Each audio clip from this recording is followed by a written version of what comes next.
Friends, இன்னைக்கு நான் வந்து ஹோம்மேட் ராக்கி செய்ய போறேன். அதனால தேவையான பொருள்லாம் வாங்க பார்க்கலாம். ஃபர்ஸ்ட் இந்த மாதிரி ஒரு த்ரெட் எடுத்துக்கோங்க. அதுக்கப்புறம் இந்த மாதிரி ஒன்று எடுத்துக்கோங்க. அதுக்கப்புறம் இந்த மாதிரி முத்து இதெல்லாம் எடுத்துக்கோங்க. சின்ன முத்து இதெல்லாம் எடுத்துக்கோங்க. அதுக்கப்புறம் இதுவும் எடுத்துக்கோங்க. இப்படியோ ஒரு சின்ன முத்து எடுத்துக்கோங்க. அதுக்கப்புறம் இந்த மாதிரி ஊசி எடுத்துக்கோங்க. நம்ம இப்படி கோத்துட்டு உங்களுக்கு ஃபர்ஸ்ட் என்ன முத்து போடணுமோ நான் ஃபர்ஸ்ட் இந்த முத்து போட்டுக்கிறேன். இந்த உள்ள இது பெருசா இருக்கிறதுனால உள்ள போல, அதனால நாங்கள் இப்படி உள்ள போயிட்டு இந்த ஊசி நூல் வச்சு நாங்கள் டைரக்டா அப்படி அனுப்புறோம்.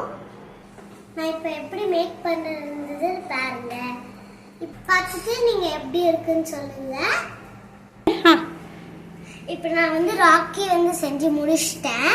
நீங்கள் இந்த மாதிரி சர்க்கிள் மாதிரி உங்களுக்கு பிடிச்ச டிசைன் போட்டுக்கோங்க. அதுக்கப்புறம் இங்கே 2 இடத்துலையும் மணி கொட்டு இந்த 2 இடத்துலையும் முடிச்சு போட்டுக்கோங்க. உங்களுக்கு இது பிடிச்சிருந்தா லைக், கமெண்ட், சப்ஸ்கிரைப், மறக்காம பெல் பட்டனும் கிளிக் பண்ணாமல் மறந்துடுங்க. பாய்.